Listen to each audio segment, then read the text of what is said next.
What I see when I look at this character is a man who is perfectly in control, except he's not.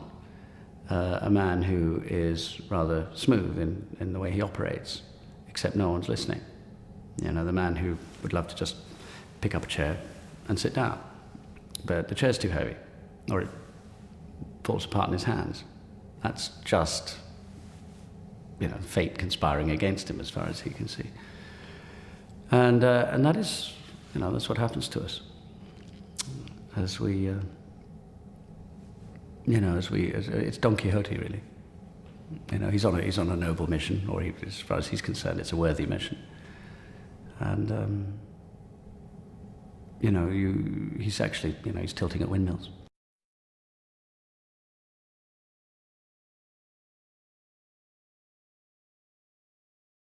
Just because it's broad, it doesn't mean it doesn't have to be very precise and very nuanced. And it's a bit like being on a high wire a lot of the time when you're doing comedy. You can't miss by a millimetre. If you miss by a millimetre, you've missed.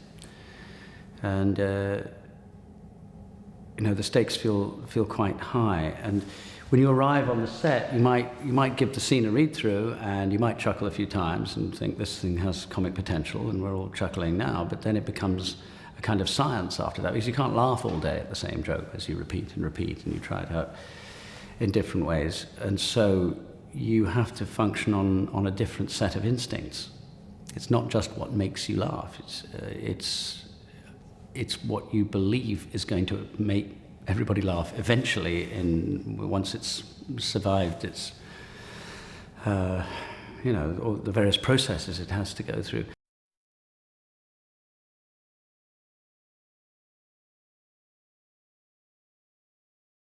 The film is a film of contrasts. There are almost too many to mention.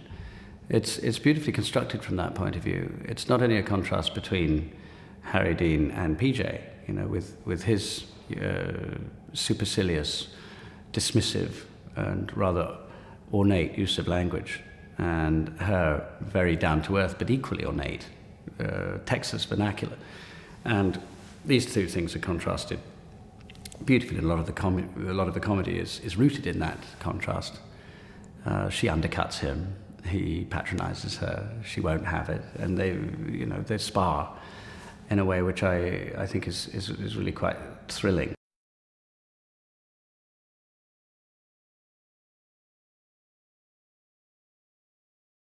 Harry looks down on Shabandar's what he sees as his barbarianism when it comes to art, when it comes to women. I think he thinks he's not sufficiently gentlemanly, and he's not sufficiently cultured. And it's true, Shabandar really wouldn't know a Monet from an Athena poster, and it's as we see. And I think he feels there's a tremendous injustice that Shabandar has this amount of power and money when he doesn't really have any heart and soul. I think Harry's battle is that. I don't really think, we can, without wanting to put out spoilers for the film, I don't think Harry is really motivated by the idea of wealth.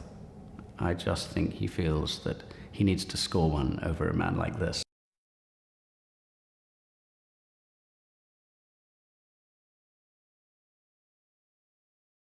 His only connection as the film opens is the Major. And the Major just happens to be a very clever artist. And I think Harry admires and respects that. And although we're never told anything, I developed a theory that he feels that in some ways this is the Major's revenge, that men like that who've been overlooked, they have all this talent, they can convince you that they've created a Monet or a Caravaggio, and people like Shabandar wouldn't have a clue which is on his wall. And I feel that Harry thinks, this is the war of the people who have a heart and a soul against the barbarians of the world like Shabandar.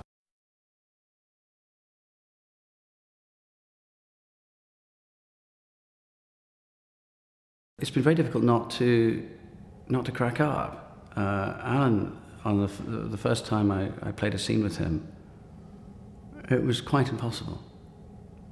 And I stood there feeling hopelessly unprofessional, really, because I think comic disdain is irresistible. Comic rage and comic disdain. Nobody does it quite like Alan. I mean, to be utterly dismissed by Alan Rickman is withering. And it's funny because I don't know, I haven't seen Alan in a lot of comedy, but I just felt when Michael obviously felt the same thing, but when I read this and imagined him delivering these lines, they already came to life in a way that was, it made it hard to think of anybody else doing them.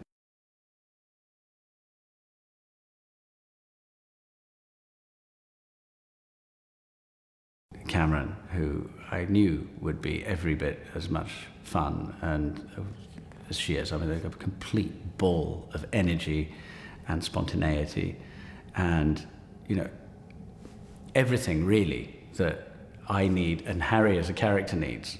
And, I'm standing there with a stick up my rear, basically. Harry taking everything frightfully seriously, and she just comes in and completely rearranges the dynamic on the set and of a scene. I have never seen her have a bad day. I've never seen her anything but happy, radiant. You hear her laughing from the next room. And I can honestly say she's one of the most energizing and just joyous colleagues I've ever encountered, really.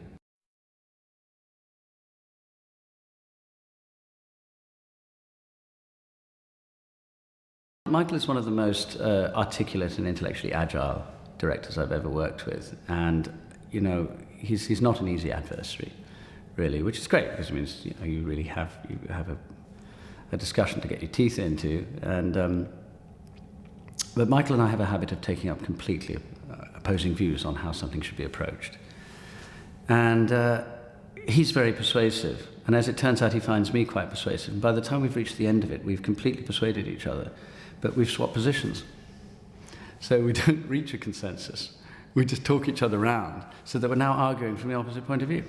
Sometimes he'll leave, go and get on a plane, convinced he's right still, get off at the other end. I've woken up the next morning thinking Michael was right, I don't know what I was thinking. And he'll phone me up saying, you were absolutely right. And I've said, no, you were. And then we're back on again, going round and round in circles. But I have to say,